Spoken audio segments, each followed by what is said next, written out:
有一句説話叫做行人路不搭車，單車徑不行人。相信好多大朋友小朋友都應該聽過㗎啦。不過我哋發現仍然有部分嘅市民存在誤解，而喺單車徑上面行走嘅喎。其實咁樣做係好危險㗎。所以今日有啲安全嘅 tips 就想俾翻大家㗎。喂，麥林，揀咗紅色戰車啊，型唔型啊？哇，幾好睇喎！點啊？仲有通嚟邊度等啊？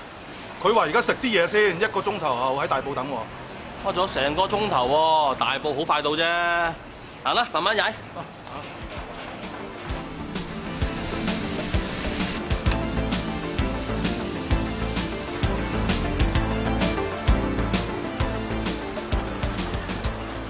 啲嘢買齊噶咯，買齊啦！嗱，有煲湯料啦，有菜啦，有魚啦。今晚夠食噶啦。咁我哋搭士巴啦。嚇唔使啦，喂，咁早？咦，我哋行捷徑咪得咯。好啊。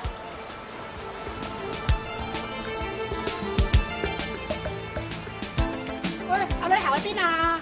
呢個行人路嗰個單車徑喎。哎呀，單咩車徑啫？個個都咁行噶啦，呢度近啲啊嘛。是但啦。呢度近好多。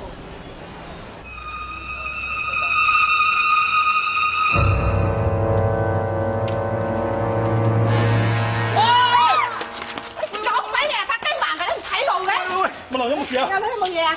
喂，你有冇搞錯啊？單車徑嚟㗎，你行行嗰邊行人路啊嘛。單咩車徑啫？個個都咁行㗎啦。咩個個都咁行啫？單車徑俾單車行㗎，你要係行人咧先可以行得行人路㗎。我話你發雞盲撞埋嚟啊！真啊！你有你行，我有我行，真係啊！哇！你冇人先告狀，點啊你？算啦，唔好嘈啦。有女有冇嘢啊？當黑啊，係走啦。算你好彩啊！即係你自己發雞迷話人哋好彩，走啦！有冇嘢啊？不幸中之大幸，今次嘅意外係冇引致嚴重受傷㗎。其實片段入面嗰兩母女咁樣做係錯誤㗎，而且有部分嘅市民亦都有誤解，以為喺單車徑上面跑步，因為跑得夠快，所以就唔會阻礙到其他嘅單車。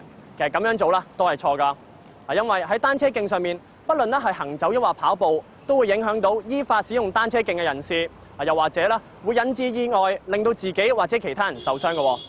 再加上咁樣做其實係違法㗎。根據道路交通規例入面，任何使用道路嘅人士，如果疏忽咁樣危害到其他人嘅安全，例如好似片段入面嗰兩母女咁樣做，係屬於違法。又或者如果冇遵守行人徑同埋單車路呢一類型嘅道路交通標誌，都係屬於違法嘅。佢哋有機會會被檢控同埋罰款㗎。所以提醒大家記得要緊記行人路不搭車，單車徑不行人啦。啱啱就向大家提供咗一啲喺單車徑上面嘅安全貼士啊！跟住落嚟想向大家講解一啲喺快速公路上面行駛緊嘅車輛，如果面對壞車要停低嘅情況，應該要遵守嘅安全事項嘅。我哋大家一齊睇下以下呢一個示例先啦。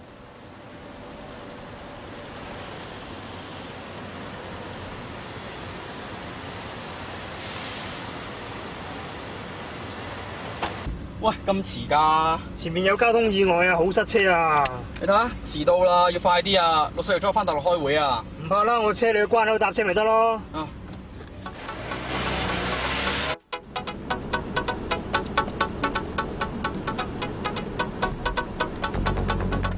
哇，咩事啊？做咩啊？唔知咪爆胎喎？唔係嘛？趕時間先搞啲咁嘅嘢？喂，我都唔想㗎。咁點啊而家？咁我停低落車睇下咯。哦，快啲啦！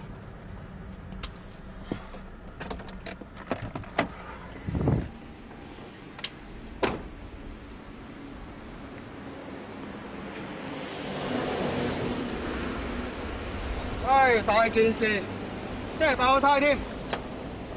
喂，點啊？真係爆胎啊！好，咁點啊而家？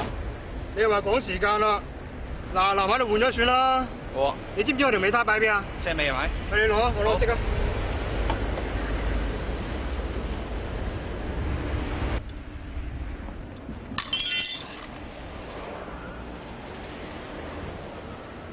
佢哋咁樣做係非常之錯誤㗎。顧名思義，快速公路上面行駛嘅車輛速度係非常之快㗎。佢哋就咁停低架車喺度換胎，又或者係維修車輛，其實係非常之危險嘅行為嚟嘅。分分鐘會引致嚴重嘅交通意外，甚至乎人命傷亡添㗎。如果剛才嗰名駕駛人士好似以下咁樣處理，我相信就安全得多啦。哇，咩事啊？做咩啊？唔知佢爆咗胎咧？唔係啊嘛，趕時間先搞啲咁嘅嘢。喂，我都唔想㗎。咁點啊？一係停車睇下啦。話呢條高速公路嚟㗎，唔可以立亂停車㗎，最緊要安全。咁而家安全未啊？而家可以啦，等我打死火燈停埋一邊先。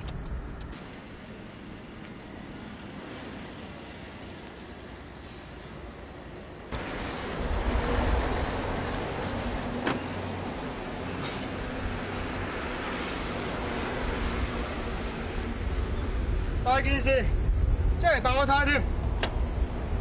點啊？真係爆咗胎啊！趕時間喎，而家換咗佢啦，不如。唔得，呢條高速公路好危險嚟㗎。我哋揾笪安全嘅地方企埋一邊先啦。嗰度啊。好。嗱，呢度就安全啦。喺快速公路咧，整車同換胎咧好危險㗎，以往發生過意外㗎啦。咁我哋而家 call 拖車啦。唔淨止 call 車公司㗎，仲要報埋警添㗎。喂？冇錯啦，咁樣做咧就啱啦。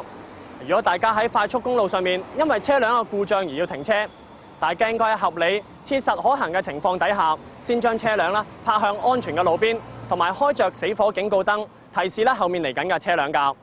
此外，大家應該喺可行嘅情況底下，先揾一個安全嘅地方，之後啦先至打電話通知其他人尋求協助嘅喎。希望各位駕駛人士謹記上述咁多點，以保安全啊！